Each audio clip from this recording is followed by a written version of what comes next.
네, 오늘 어떤 얘기 하실 건가요? 오늘은 우주군에 대해서 한번 얘기해 보려고 합니다. 우주군이라면은 일반 사람들은 좀 생소한 개념일 텐데요.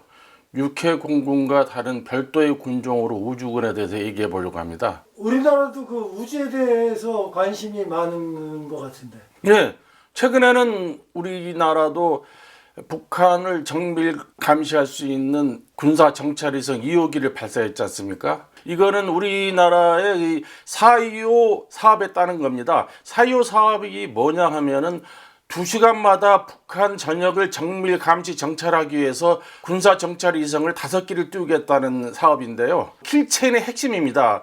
우리나라 함축 체계 하나인 킬체인이라 하면은 북한이 전면전을 벌이는 징후가 보인다 하면은 바로 미리 그것을 알아차서 북한의 탄도탄이라든지 핵전력이라든지 하는 공격 전력을 일찌감치 파괴하는 것이 킬체인의 핵심이거든요. 근데 이 킬체인이 핵심을 수행하려면은 북한을 들여다봐야 될 거 아닙니까? 사실 이거 약간 결이 다른 얘기 같지만은 북한이 전면전 상황을 준비한다 그러면 우리나라 이 군 비행장은 다 텅 비어 있습니다. 그 왜 그러냐면 북한이 남침 지문가 보면 그 감시 정찰을 통해서 그걸 파악한 후에 모든 항공기는 다 공중에 떠가지고 미리 북한에 대한 공격을 준비하기 때문에 그렇게 되는 거거든요. 그 핵심이 바로 이제 정찰위성이 되는 건데 그거를 5기를 확보하는 게 우리 4.25 사업의 목표인데 문제는 이 4.25 사업이 사실 일찌감치 시작돼 가지고 상당 궤도에 올라왔어야 되는데 지금까지는 2기까지만 발사했습니다. 그 이유가 뭐냐 하면은 이 국가정보원이 이 4.25 사업에 따른 군사 정찰위성의 관제권을 자기들이 갖겠다 해가지고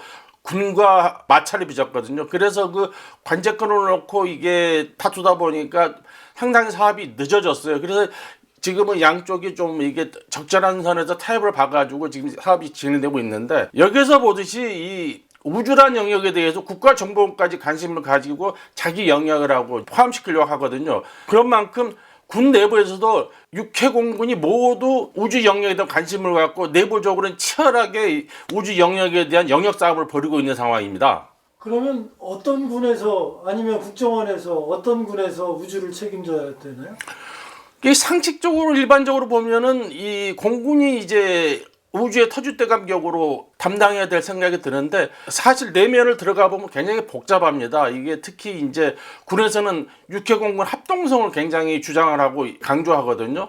그런 차원에서 보면은 육군 같은 경우는 인공위성의 요격이라든지 하는 거를 지상의 미사일로도 파괴하기 때문에 육군 미사일 사령부가 적의 인공위성을 격추시키고 또 적의 인공위성으로부터 우리 위성을 보호하는 역할을 해야 된다 이런 주장을 하고 있어요. 그리고 또 육군은 나아가가지고 이게 미사일 사령부뿐만이 아니고 육군 전략사령부를 통해 가지고 우주 전력을 통제하겠다는 법안을 갖고 있습니다. 그런데 이게 사실 육해공군이 다 영역을 주장하기 때문에 육군의 주장이 받아들이기는 어려울 거 아니겠습니까? 그래서 육군은 내가 가만히 기밀을 보니까 육해공군 합동성을 내세워가지고 육해공군 합동전략사령부를 창설해가지고 거기서 주도권을 가지려고 하는 게 아닌가 하는 생각이 들더라고요.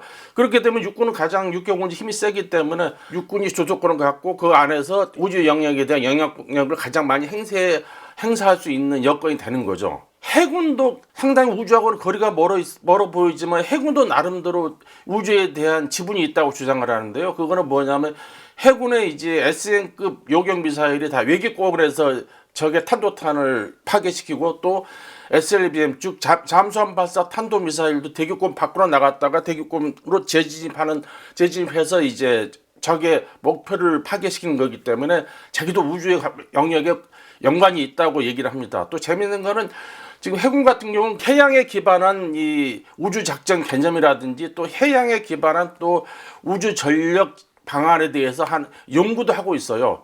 또 일부에서는 또 이건 우스갯소리지만은 우주선이라는 거는 영어로 스페이스십 아니냐?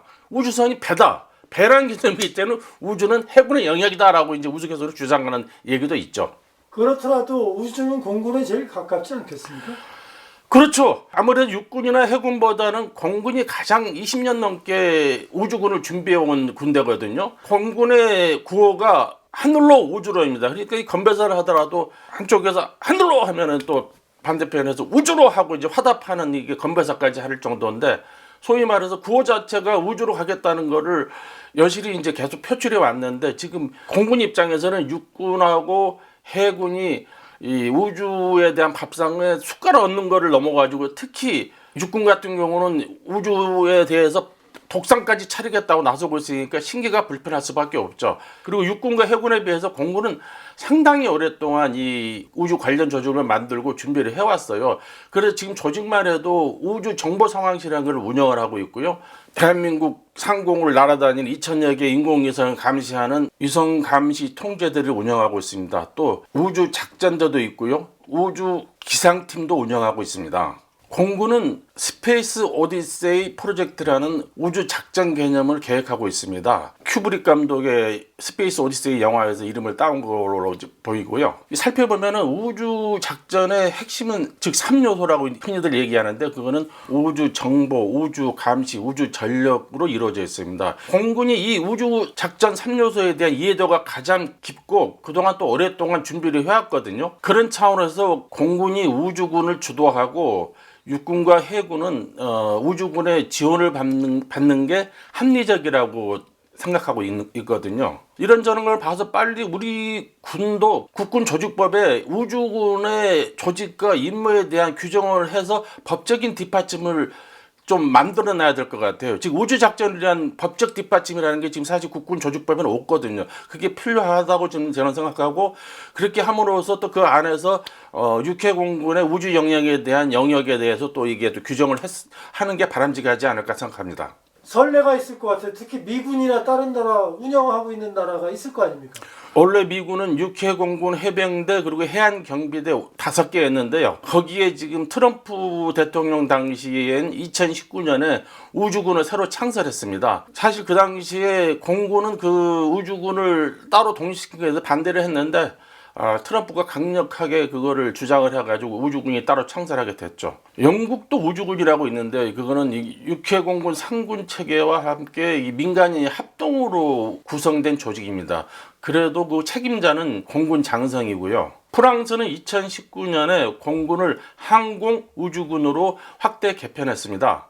러시아 경우는 독특합니다. 러시아군은 당초에 이 우주군이 따로 독립돼 있었는데 이것을 공군에 흡수 통합시켜서 지금 항공우주군을 운영하고 있습니다. 또 일본도 항공자위대를 확대 운영해가지고 지금 명칭을 항공우주군으로 바꿨습니다. 중국은 육해공군에서 분리된 인민해방군 전략지원부대가 우주군 역할을 합니다. 그리고 인도도 우주강국인데요. 인도의 경우에는 국방우주국을 운영하면서 우주 영역을 이게 담당하고 있는데 거기에 수장은 계급이 소장인데 거기 역시도 마찬가지로 공군 소속입니다. 이런 것을 보면 우리 군도 빨리 국군조직법에서 우주 작전에 대한 조직과 임무를 규정을 해야 될 것 같습니다. 이 법적 뒷받침이 있어야만이 모든 일을 수월하게 풀어나갈 수 있기 때문인데요. 그렇게 함으로 인해 가지고 육해공군 간의 우주 영역을 놓고 이게 물밑싸움 하는 것도 빨리 정리를 해줄 필요가 있다고 봅니다. 이상 숨은 얘기 국방 삐컷.